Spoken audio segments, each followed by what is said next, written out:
On Tuesday of this week, the Broward County Commission announced new regulations that legalize popular app-based ride services such as Uber and Lyft. The law includes new car insurance requirements, higher standards for driver background checks, and it also requires drivers to register with the county, similar to laws in place for taxicabs. In a statement, Uber spokesman Bill Gibbons said, quote, "We cannot operate in Broward County if such onerous regulations are enforced," end of quote. Residents aren't happy about this threat to leave the county, with many choosing Uber over traditional taxis.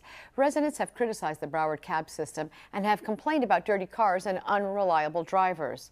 Is this the end for Uber in Broward County? And does the county plan to address residents' cab complaints? Joining me to discuss the commission's decision is Broward County Commissioner Beam Furr, representing District 6, which includes parts of Hollywood, Hallandale Beach, and Pembroke Pines. Commissioner, good to see you again. Thank you for the invitation to be here. So this is such an exciting topic because we're seeing this movement nationwide, worldwide even. There are people who are saying that what the county is trying to do is really protect the taxi cab industry, which has been on a monopoly in Broward County. It is in Miami-Dade County, and it's really just trying to keep Uber, Lyft, and other app-based services out. Right. How do you respond?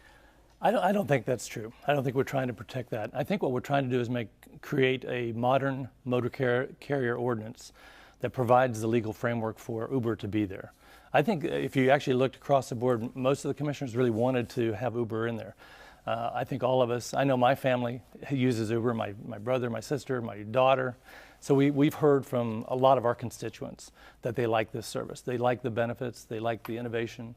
So it was incumbent upon us to figure out a way to how to find a way to bring them into the county and still have, make sure that there were protections that were in order. And the protections are for whom? The protections are for the county, for the citizens themselves. The things that we asked, we didn't ask a lot.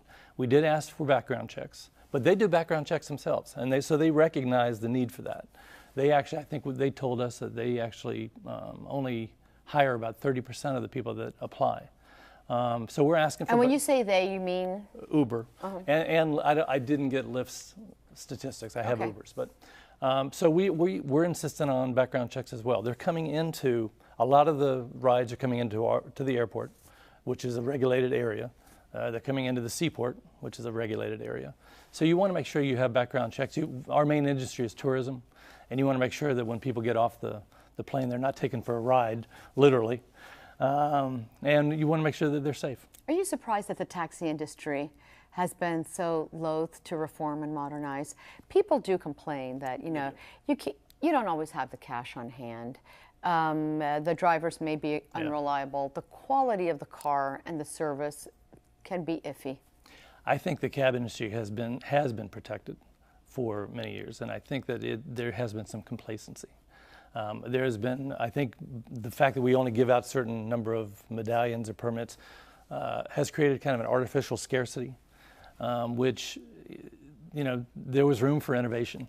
And that's what Uber saw the place to go, and they did. For you, is this a mechanism of? You were talking about a modern transportation system. For you, is this part of public transportation? Yes. And what other components should be included?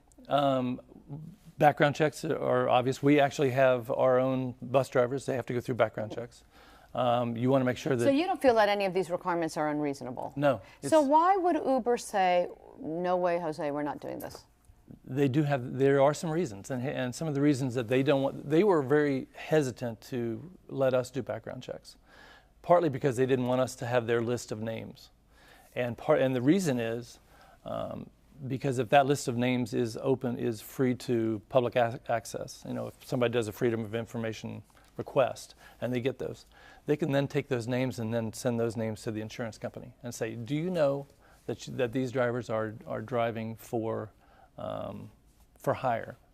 And most personal insurance company, your personal insurance says you will not be driving for hire. So they realize that it puts their drivers at risk. That's really the most onerous part of it, probably. And so when you look at that, I mean, it's not just that Uber is not legally allowed to function there, but the Uber and the app industry may be violating insurance laws as well. The insurance company has not caught up to this industry, has not caught up to sharing economies in general.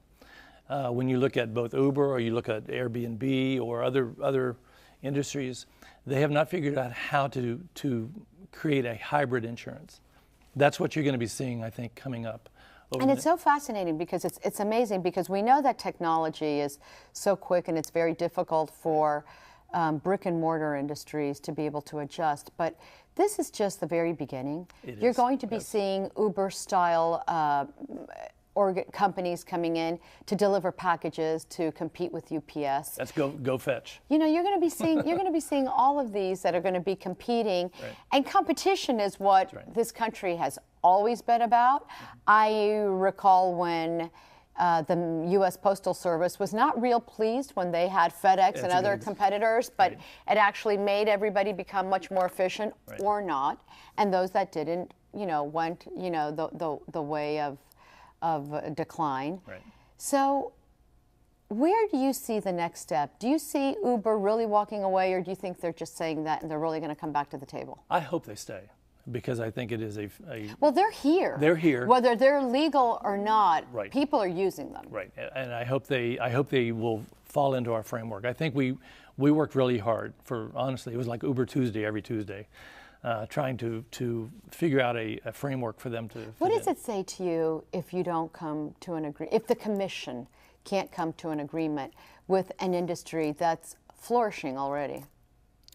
Well, I think we did. Well, for the most part, I think we came to an agreement. There's a couple little parts that they're kind of balking at, but I'm hoping that they're going to say, you know what, in the end, we have 2 million people. We have one of the biggest tourism industries anywhere in the world. I mean, our seaport. But here's the thing we have to concern ourselves with. We have one of the biggest cruise ship industries anywhere in the world. Imagine if everybody gets off a boat of 5,000 people all call Uber at once, and you're out there looking for a red Camry with Bob in there. You know, it's not going to. There has to be some order to it, and it's incumbent upon us to make sure that works. So you're going to require the cars to have some sort of identification? Yes, there needs to be some kind of. We need part of the framework is that we know who the driver is and what vehicle they're. And one of the reasons is when they come into the infrastructure that is involved with creating an airport or a seaport requires we just put in $1 billion into our airport. That means everybody who's using that is coming into play there. Whether you're selling a bagel or a chicken sandwich or you're a skycap. Everybody has a little bit of skin in the game. But Commissioner, I think people like that Uber cars are nondescript, that they're under the radar, that they're a car for hire. It works everywhere else. And is there another city where Uber has to have signage of some sort to say? Yeah, I think I do think that they have like decals in different places. Yeah, I think that's one of the things that I think they have. Even if they had decals, the car that you choose, just because it has a decal, doesn't mean it's the car you requested. So I still don't see how that helps. It's not like Uber is a taxi service. It's Uber you call and a specific driver is coming just to get you. It's not line up Uber cars, unless I'm wrong, but it's not line up Uber cars at the curb and come here and pick up passengers off the cruise ship. I'm not sure how that would work yet, and I don't think we know how that would work yet. Because right now, there's a reason why you have a kind of a taxi queue, so that it can be orderly and you can get people in and out quickly. If you have suddenly everybody just kind of descending on where everybody gets out, you're going to have chaos. So part of a county or a government you're trying to make sure that there's order to that. What other kind of transportation mix do you want to see for Broward County? I'd like to see some light rail. I think that's important. I keep hearing that light rail is never going to happen. We just passed the money it's for a part called the Wave in the city of Fort Lauderdale, and so you're going to see light rail going from where to where?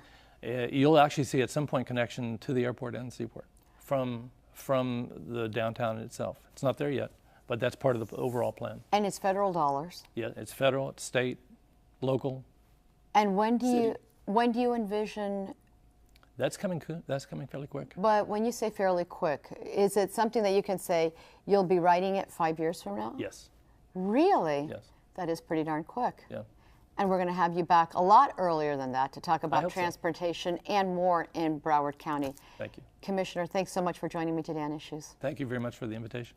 Similar to laws in place for taxi cabs.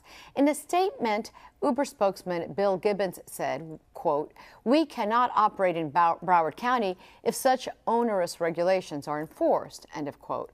Residents aren't happy about this threat to leave the county, with many choosing Uber over traditional taxis. Residents have criticized the Broward cab system and have complained about dirty cars and unreliable drivers. Is this the end for Uber in Broward County? And does the county plan to address residents' cab complaints? Joining me to discuss the commission's decision is Broward County Commissioner Beam Fur, representing District 6.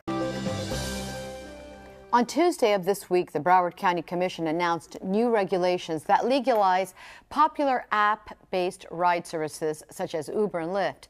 The law includes new car insurance requirements, higher standards for driver background checks, and it also requires drivers to register with the county, which includes parts of Hollywood, Hallandale Beach, and Pembroke Pines. Commissioner, good to see you again. Thank you for the invitation to be here. So this is such an exciting topic because we're seeing this movement nationwide, worldwide even.